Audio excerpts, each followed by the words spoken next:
Welcome to Google Ads Unleashed, the podcast that helps you harness the power of Google Ads. And now your host, Jeremy Young. Does your ad account look somewhat like this? You've just launched your first Google Ads campaign. It's usually a PMAX campaign. You maybe have several products, or maybe it's just the one product, and it's just spending and nothing is happening. Very often, this might even be your freelancer or agency doing this, and PMAX is not working, or it's working to a certain degree, and then suddenly when you try to spend more, it falls off a cliff. If this is you, then you need to listen to this episode. And welcome back to Google Ads Unleashed. Hope everyone is doing absolutely fabulously this Monday. And today I want to cover something that I've actually not really spoken about so far, and that is how we attack the classic mis-setup of PMAX. So let's talk a bit about why this can happen. So typically when you sort of set up your first Google Ads account, or even when you've had it running for a while, or if you have a freelancer or an agency that maybe is not that good, which does happen. There's of course lots of good ones out there too, but this does happen.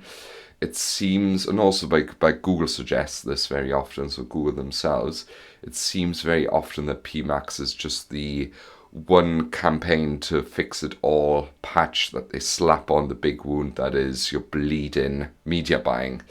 They think that just creating one PMAX and everything will be fine is enough to fix all of your woes and to cover all of your media buying needs within the Google Ads universe.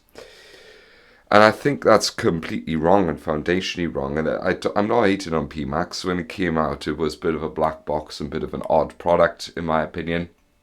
But now I think it is just as much a tool as it is any other campaign type, such as demand gen, search, display, etc., and shopping. And I feel really that it gets a bit of a bad rap. It works really well in a lot of accounts that we run. We use it in almost every account. However, it has its pitfalls, and there's a lot that you can do wrong. In this episode, I'm going to talk about the common wrong things that people do wrong when it comes to using PMAX campaigns. And the first one is to use it for the wrong purposes, I would say. So typically we want to first look at what PMAX actually is. So the Performance Max campaign evolved from something that used to be called Smart Shopping. And before that, there was only shopping campaigns, and shopping campaigns, of course, still exist. Okay, so they're still there. That is the campaigns that are responsible for showing your merchant-centered product listings at the top of Google, as everyone knows.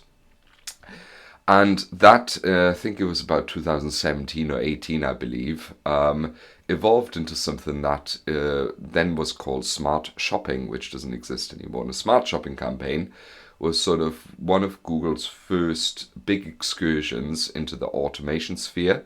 And at the time there was already, I remember when it came out, we were all like, we're going to lose our jobs, automated bidding is going to take over, and everyone's just going to run a Smart Shopping campaign, everything will run on its own. And of course that's absolutely not the case, but that is what happened at the time. And what Smart Shopping introduced was an element of dynamic remarketing. So this is what we typically now know as an empty asset group or naked PMAX, right? You basically had your normal shopping ads, of which the absolute majority of the ad spend was consolidated on, and a certain element of dynamic remarketing, which worked really, really well. Okay. PMAX evolved from Smart Shopping and basically killed off Smart Shopping with the element that you could now, instead of just having like ad groups, have asset groups, and those asset groups contain your product listings, have the element of dynamic remarketing as well. But you could also mix it up with sort of AI-driven or automation-driven search and display ads, right? So it's sort of an all-in-one solution for the angle that you're trying to advertise for. So one thing that a lot of people get wrong is that they're trying to use PMAX for lead gen, right? So if you're using it for lead generation, it typically doesn't work as well as search.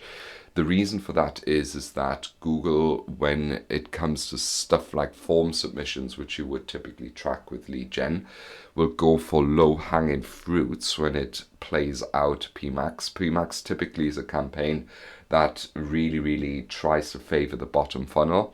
So it has its pitfalls in itself. But basically what happens is that if you have, let's say, for instance, you track leads form submissions, it may play out a lot on the display network in very dodgy placements where bots crawl your page and your site, etc. And it'll just provide a lot of trash and spam leads, okay? Of course, the exceptions, there are exceptions to the rule. We do have some accounts. We have actually one account where we recently tried to turn off PMAX in there because it was lead gen.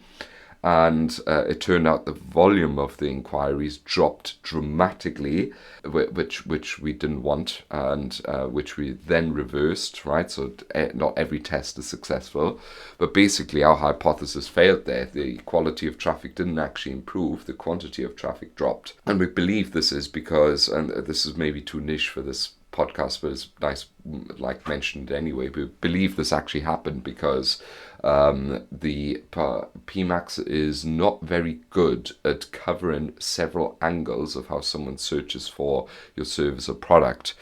With this service, there's literally just one keyword you need to rank for, one and one only, and that's why we think that through all of the different placements that PMAX offers in search and in display and discovery, etc., the click costs were so dramatically lower, and also the conversion journey was a bit more complex, which is why the bit of remarketing actually worked pretty well. Okay, so yeah, so that's kind of PMAX. So typically it's a shopping campaign, so very often it doesn't work because you're trying to use it for something it's not designed for. Okay, so this is one thing where a lot of people go wrong.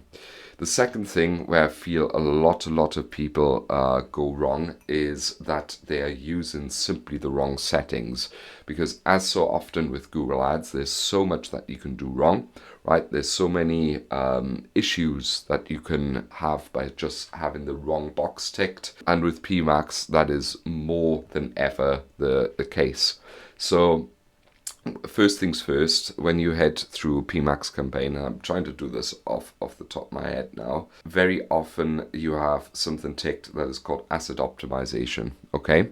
Specifically, you will have your PMAX more or less crawl your entire sitemap and basically play out DSA style campaigns and ads to more or less every landing page of your website, right, with the assets that you provided. And very often that simply doesn't work well, right? DSA in itself is a great campaign type. Please go and listen to the DSA podcast. There may actually be the chance that DSA disappears and will be usurped completely in PMAX. Those will be sad times, but we'll have to deal with that and cross that bridge once we're there. But I digress. But basically, very often, especially you have a lot of products, when you launch a PMAX, then suddenly a lot of spend goes into those DSA placements.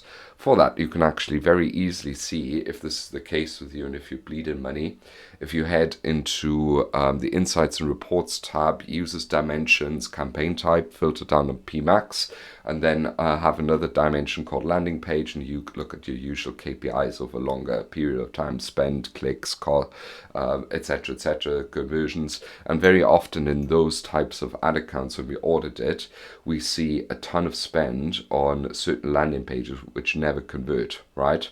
So this typically indicates, of course, products don't sell and they're not excluded, but more importantly, that we have a lot of spend on DSA placements, if one wants to call it that, and they just don't convert, okay? So typically all of those settings in that area in asset optimization I would typically turn off, just because I don't believe that they work very well or are very easily controllable. You can of course exclude some URLs in there, but that's not the point. I feel that's very often one source source where people bleed a lot of money. Other settings, of course, important as well. Wrong location settings, right? Typical for every sort of normal campaign, but presence of interest, that you bleed a little bit of money there. Those are sort of common settings. But another one which I find is quite stark is that typically TV screens are activated in the PMAX campaign as well, and some spend goes through there. Now, I'm not saying it's a lot of spend. Typically, this is minute, but ask yourself, how often have you bought direct response anything from a TV? You may have. I haven't really much in the past. I feel it's a very unpredictable and not really suitable placement to run basically what is a shopping campaign on steroids. And I would advise you to not tick that box there and to have TV screens unticked. That is the wrong setting that we very often see. Then lastly, something that I see is that people don't exclude their brand, okay? So that is why they run a PMAX campaign and say, oh my God, it's working, the ROAS is insane. And then they spend more money and suddenly they're like, it's fallen off a cliff. How is that possible? Because your brand volume is not infinite. There's only so many people looking for your brand. And as I mentioned before, PMAX favors the bottom funnel and will try to put the spend there first. So what happens is, if you have brand included in your ads, is that the spend will go towards brand and the ROAS will look insane. And then when you increase the spend, any additional spend beyond that will actually start to be put into non-branded cold search, into colder keywords. As it turns out, those of course have a much lower ROAS, and your ROAS tanks suddenly from even just a few euros, pounds, dollars more per month, okay? So this is a wrong setting that I see in a lot of ad accounts. You should always split brand and non-brand, and how you do that, you should also listen to my episode how to split brand and non-brand, which you can look back and listen to. So this is where most PMAX settings in the settings bleed money, and that is why they typically do not work. Often I see the wrong strategy chosen as well. So typically I see a lot of people starting off with PMAX and using maximize conversions or maximize conversion value as the bid strategy. To be honest, that's probably the best shot you get at getting this to work off the ground, especially if your ad account is new. But typically it's just the wrong strategy. I would probably use a shopping campaign or max clicks or manual CPC in order to get an ad account off the ground and work myself up to semi-automated bid strategies and then fully automated bid strategies.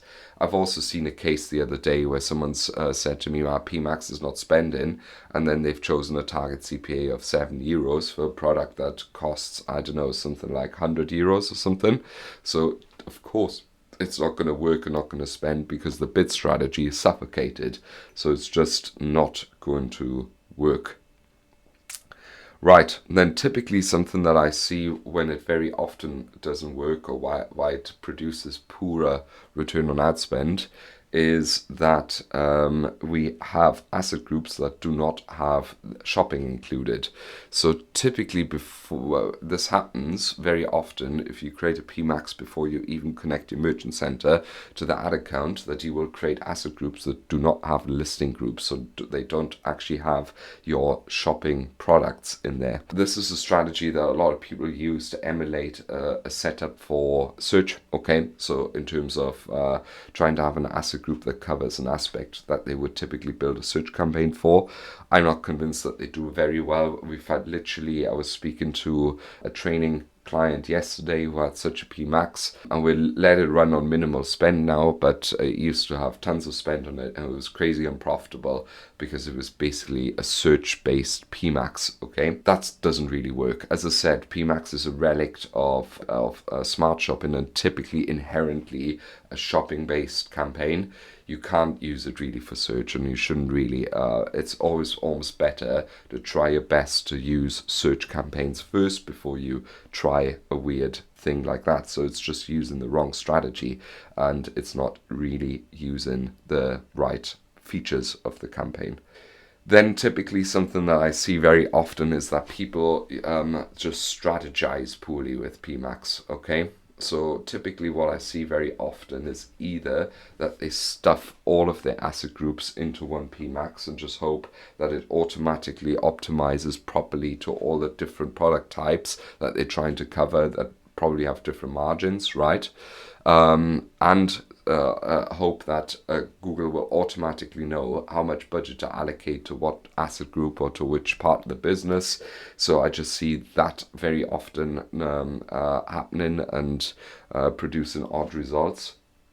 And very often what I see is that people, for instance, have one product, but they are like forcing or trying to force the algo to some really strange things, such as, for instance, they build an asset group for each angle of the product. I'm not saying that can't work, but typically this is not an approach that I would recommend to get a PMAX off the ground. This is something that more advanced that you can try and test. At the beginning, it just dilutes your efforts. Focus on the most obvious angle and just try to get your asset group to work. What I mean with that is, for instance, we've had a client once who sells a certain product that can be used as obviously someone searches directly for the product, but it could also be a gift for a wedding, for instance, and it could also be a gift for another occasion, right? So you had 3 asset groups posing for the same product with just those 3 different angles. And it just diluted his efforts because just the direct angle is what worked best. Okay, so this is something that you should be considering.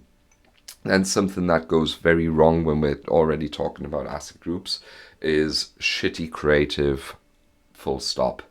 With that, I mean that the headlines were half-assed, the long headlines were half-assed, the descriptions were half-assed, etc., etc. What should be happening is for each asset group should be tightly linked to relating to the landing page that you're sending people to and to the products that you are trying, and of course the service that you're trying to promote. And I very often see that people are just lazy, right? Maybe only just a couple of headlines, few descriptions, etc. Half-assing all of it, not really being good with their copy. So this is something I see going wrong very often. Same with imagery, right? With the imagery, you can actually start getting real creative because you're not limited by promotional overlay or something like that. You can go really salesy. You can have really nice creative. You can even repurpose creative from Meta, right? So this is very often stuff that is missing and that I see wrong. I don't think this is a huge problem though, like especially the creative part, because typically the display part of PMAX gets very little ad spend in total from the entire mix. That's why you should, and this is my last point, which is in my opinion one of the most important parts, is that the feed sucks. And this is typically one of the core issues that I see. People, like all of the points that I mentioned are super important and play a huge part. Some of them can quietly bleed a lot of money, for instance the DSA, the asset optimization setting, but, and this is the big but, even if all of your settings are correct, your PMAX might still suck and still not work because your feed sucks. And in the end, it always comes in Google down to fundamentals. Your conversion tracking needs to be solid, first party data needs to be solid, your feed needs to be rock solid, then you can do good media buying. So very often people just try and switch on a PMAX and trying to sell their products without having done the work of actually optimizing their feed and understanding, does all of this actually attract the right clicks? Does a buyer who searches for my product actually want to click on my product? And also, does someone want to buy this at all? Is the offer good? Is it better than my competitors, etc.? And that is why most PMAXs fail. And if this sounds similar, then we can, of course, help. You can always send me a message on LinkedIn, Jeremy Young Google Ads. You can also send me an email, jeremy@younganddigital.marketing. You will find that on our website, this email address, where you can also book a Calendly call if you want with me for a free one-to-one for 30 minutes. And you will have to go to younganddigital.marketing. We're having a new website done today, so this is Friday now where I'm recording. We're heading to a good friend of mine who's a fantastic developer. I'm really looking forward to that, and very likely when you visit the website soon, it'll have a brand new shine. Well, on that note, thank you very much for listening, and I'll see you in the next episode. Thank you for listening to Google Ads Unleashed. To connect with Jeremy, check him out online at www.younganddigital.marketing. We'll see you next time.